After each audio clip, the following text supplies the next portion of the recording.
बिस्मिल्लाहिर्रहमानिर्रहीम। अस्सलाम वालेकुम। रेड न्यूज़ के साथ मैं हुसैना हुसैन। चलते हैं खबर की जानिब। फील्ड मार्शल सैयद आसिम मुनीर का कसूर सेक्टर और जलालपुर पीरवाला मुल्तान में फ्लड रिलीफ कैंप का दौरा। पाक फौज के शोबा ताल्लुकात आमा ASPR के मुताबिक फील्ड मार्शल सैयद आसिम मुनीर ने कसूर सेक्टर और जलालपुर पीरवाला मुल्तान में कायम फ्लड रिलीफ कैंप के दौरे के मौका पर हालिया सैलाबी सूरत हाल और जारी इमदादी सरगर्मियों का जायजा लिया। दौरे का मकसद सिविल इंतजामिया और फौज के दरमियान मरबूत ताउन को मजीद मौसर बनाना था ताकि मुतासरा आबादी को बर वक्त और मौसर इमदाद फराहम की जा सके। इस मौके पर चीफ सेक्रेटरी पंजाब और सिविल इंतजामिया के देकर सीनियर हुकाम भी मौजूद थे, जबकि चीफ आर्मी स्टाफ को ज़मीनी सूरत हाल और जारी रेस्क्यू रिलीफ ऑपरेशन पर तफसीली ब्रीफिंग भी दी गई। तर्जुमान पाक फौज के मुताबिक सिविल इंतजामिया से गुफ्तगू करते हुए फील्ड मार्शल सैयद आसिम मुनीर ने अच्छी तर्ज हुक्मरानी और अवाम दोस्त तरक्की की अहमियत पर जोर दिया।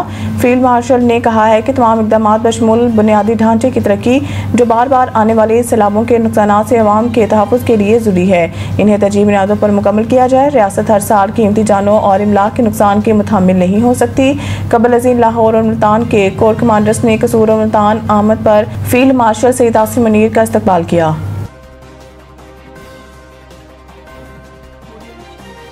हुकूमत की IMF से सैलाब मुतासिरीन के बिजली बिल 3 माह के लिए मुकर करने की दरख्वास्त। पाकिस्तान के 3 दरियाओं में हालिया सैलाब से अब तक लाखों अफराद बेघर हुए हैं। 13 लाख एकड़ रकबे पर खड़ी फसलों को नुकसान पहुंचा है। वज़ीर आज़म शहबाज शरीफ ने वज़ारत ख़ज़ाना को बिजली के बिलों में रिलीफ के लिए आलमी इदारे के साथ रुजू करने की हिदायत की थी। वज़ारत ख़ज़ाना के हुकाम ने जुमे को इस संबंध में IMF हुकाम के साथ वर्चुअल मीटिंग की और इनसे मुतासर इलाकों के मकीनों के बिजली के बिल 3 माह के लिए मुकर करने की दरख्वास्त की।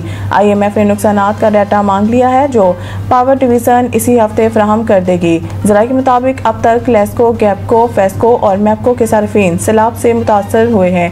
ताहम सखर इलेक्ट्रिक पावर कंपनी के सार्फिन पर भी सैलाब का असर पड़ सकता है। वफाकी वज़ीर तवानाई सरदार अवैस तगारी ने एक्सप्रेस ट्रिब्यूनल को बताया है कि इनके लिए फौरी नौयत का मामला तो अगस्त के बिल हैं जिनकी अदायगी अब वाजिब हो चुकी है। हम इस हवाले से डाटा इकट्ठा कर रहे हैं जिसके बाद मालूम हो सकेगा कि इन्हें कितनी माली ज़रूरियात दरपेश है। वज़ीर आज़म सार्फिन पर बोझ कम करना चाहते हैं। इस संबंध में बाकायदा ऐलान जल्द कर दिया जाएगा। पंजाब हुकूमत फोटो सेशन से निकलकर हंगामी बुनियादों पर इकदाम उठाए। बैरिस्टर गोहर ने पंजाब में सैलाब से मुतासरा 3 अजला सरगोदा, चिन्योट और हाफिजाबाद का दौरा किया। सरगोदा में दीगर पार्टी रहनुमाओं के साथ प्रेस कॉन्फ्रेंस में उन्होंने कहा है कि कुदरती आफात से निपटने के लिए एक जामिया एक्शन प्लान तश्कील दिया जाना चाहिए। इस वक्त सियासत को पसे पुश डालकर सैलाब मुतासिरीन की मदद के लिए मुतहद होना वक्त की अहम ज़रूरत है। उन्होंने कहा है कि पंजाब हुकूमत अपना किरदार अदा करने में नाकाम दिखाई दे रही है। पंजाब हुकूमत फोटो सेशन से निकलकर हंगामी बुनियादों पर इकदाम उठाए। इसके साथ ही हुकूमत से किसानों के ज़रिए कर्जे माफ़ किए जाने का मुतालबा भी किया है। उन्होंने मज़ीद कहा है कि हमारे केसेस कोर्ट कचहरी वाले नहीं हैं और इनका हल सियासी तरीके से ढूंढा जाना चाहिए।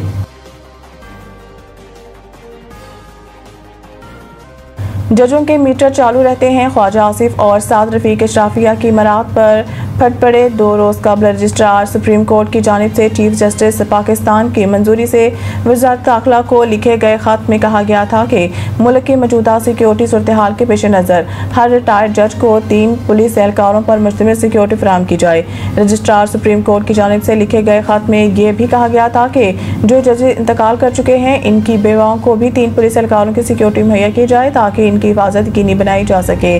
सिक्योरिटी पर मामूर एहलकार मुतल्लिका DPO के मातहत होंगे और इनकी निगरानी भी वही करेंगे। रजिस्ट्रार सुप्रीम कोर्ट के जानिब से वज़ारत दाखिला को लिखे गए ख़त की खबर सामने आने के बाद मुस्लिम लीग नून के सीनियर रहनुमा ख्वाजा साद रफ़ीक ने सोशल मीडिया पर ख़त की कॉपी शेयर करते हुए लिखा था, अगर ये ख़त दुरुस्त है कि सुप्रीम कोर्ट का ये हुक्म इंसाफ, मसावात और आम आदमी के तहफ़्फ़ुज़ के तकाज़ों की मुनाफी है। साद रफ़ीक ने अपनी पोस्ट में लिखा, सबको अच्छी तरह मालूम होना चाहिए कि सियासतदानों, जर्नैलों और जजों की लामतनाही ख्वाहिशात मराद की तकमील का बारे गिरा उठाते उठाते पाकिस्तानियों की कमर खमीदा हो चुकी है।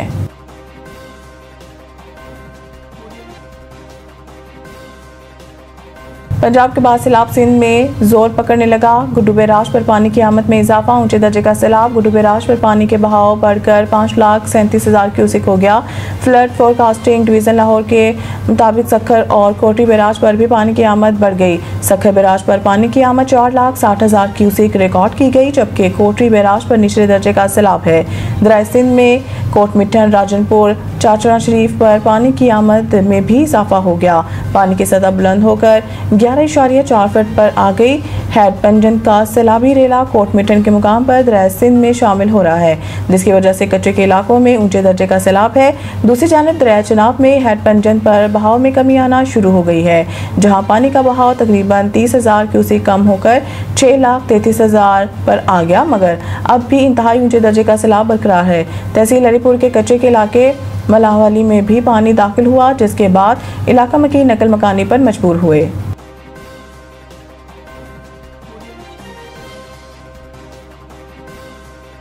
पाक भारत टाकरे से कबल प्रीति जिंटा की टीम की ओछी हरकत पर कराची किंग्स का करारा जवाब। इंडियन प्रीमियर लीग में प्रीति जिंटा की फ्रेंचाइज पंजाब 11 ने सोशल मीडिया पर एक पोस्ट में स्पोर्ट्समैन स्पिरिट के मुनाफिक इक़दाम करते हुए भारत के खिलाफ मैच के शेड्यूल वाले पोस्टर से पाकिस्तान का लोगो ही हटा दिया था।